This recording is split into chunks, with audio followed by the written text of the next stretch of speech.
As a coach, how do you strike the balance between having your plan B, but also sticking to your strengths and doubling down on what you've been very good at that's got them to where they are? Well, I think you'll spend the time, and it's clear they've spent time in the review room to be able to know what that looks like. Teams are across their forward handball. What's another way? What's the gear that we need to go to should opposition take that away from us? And there's no doubt that involves more marks.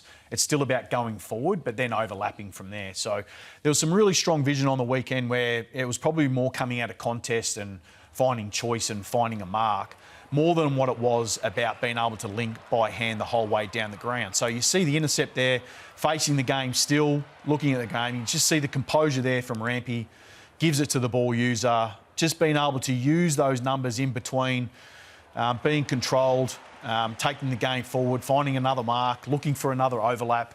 And so there's an element of more control and steadiness in their ball movement rather than necessarily the chaotic nature that we've traditionally seen them play throughout this year. How much do you rely on your leaders to strike that balance? Because I think Dean Cox alluded to that when we spoke to him on Monday night, Joey, of that you just really do have to rely on your leaders in game. And that clip kind of shows the dang Rampy importance, doesn't it, of halfback? It does. And, you know, just that calmness to be able to find that mark gives the control to the person who's had the mark to pick the speed he wants to go at.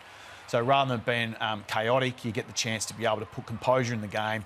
The system gets to catch up, so the numbers get to catch up and hopefully build the forward half game. So, but like anything, when a coach presents something and you possibly overcorrect at the start, and then you'll find your medium. I think we'll find more their medium against Fremantle this week, because if you play kick mark against Fremantle, you won't get out.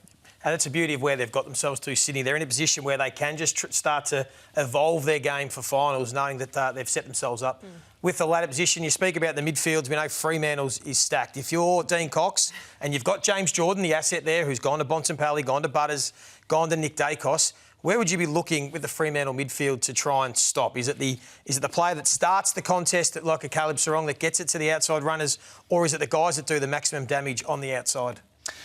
Well, we've always favoured more the inside mid, which has been Sarong. But he's been playing at such a high level for a long period of time. We'll find out what Sydney wants to value the most here. Yep. I get the feeling Sydney has more coverage at the contest for a Sarong.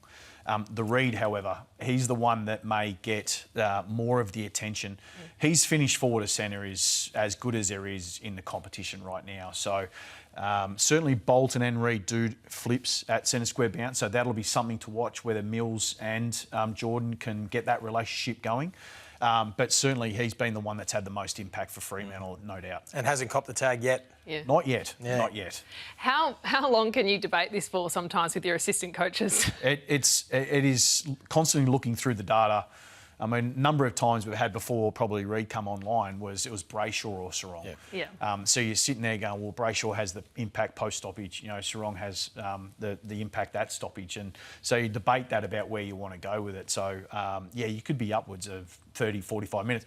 Sometimes the coach goes away and sleeps on it. And then he'll come back a day later and decide what he's actually gone with in the end. Can you remember a player you had to sleep on?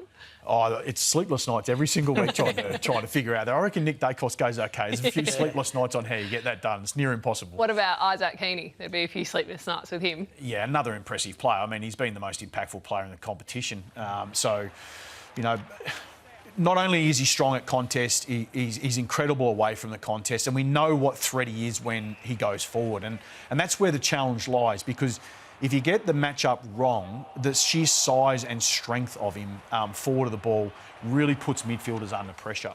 So who they choose to go there, I mean, Longmuir's already spoken about taking the system rather than the man. So there may be a matchup that comes to midfield, and then when he goes forward, is it someone like Clark? Is it someone that takes, you know, maybe a bigger type of defender that can actually take him that's pretty powerful? Yeah, Chapman maybe could do that role, but he's so hard to stop, Isaac Heaney. Like, he can do everything, can't he? He does everything well that Fremantle don't usually tag, but whether they have a plan for him, we'll have to wait and see. Need to ask you about Charlie Curnow. Slow start to the year. It was always going to take a bit of time in a new system, but we're seeing more of the Charlie Curnow that we've seen over a number of years. Yeah, if you want to look at result v result, you know, he's kicking goals. He'll no doubt kick 60-plus goals, and he's leading the Coleman. So his scoring threat, we know, is very real. What I love about his game over the last little period of time, though, he seems intent on not invading someone else's space. He's played system for most of the year, but in the last couple of weeks, I think we're just starting to see that confidence build in his contested marking. Yeah. He's now starting to get those one-on-one battles. I think he's learning the system clearly a lot more, and he's teasing the opposition a little bit more. So how Fremantle play him will be an interesting one, because Fremantle will traditionally, Pearson Cox, stand out front, be assertive.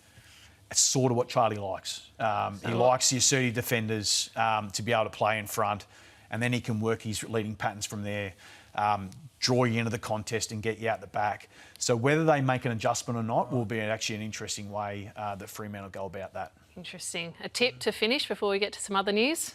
Who are you going? I think Fremantle at home will bounce back. Yep. I think Fremantle at home tips the ledger. The home factor is at play in this one. We wanted to get your thoughts on Josh Fraser too and the good work he's doing. So let's take a listen first to Josh, who was again asked today whether he'll apply for the job. Have you reconsidered it all as the wins keep chalking up? No, I haven't. No, I haven't reconsidered it all. I'm really enjoying this opportunity.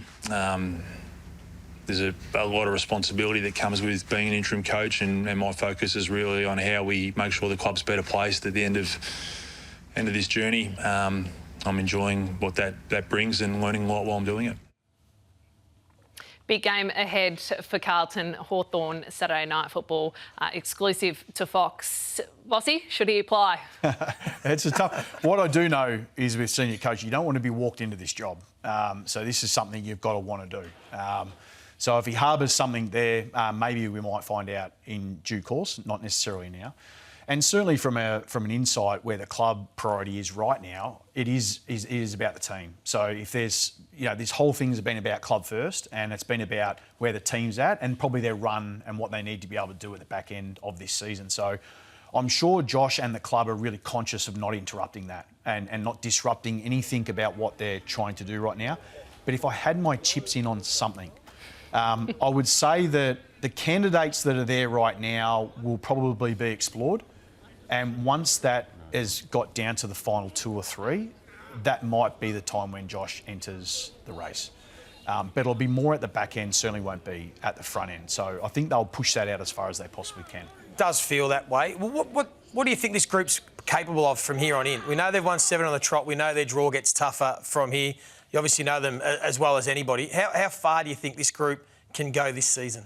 Well, I don't normally rely on numbers, but you can't ignore the numbers. I mean, the numbers tell you that they're playing as good as footy as anyone in the competition right now. There's probably only Fremantle that have a better balance in their game right now. So they've had 7 weeks to get a bit of a run at it, and now they come up against some quality opposition. So now it gets tested, but they'll be a hard team to stop from here.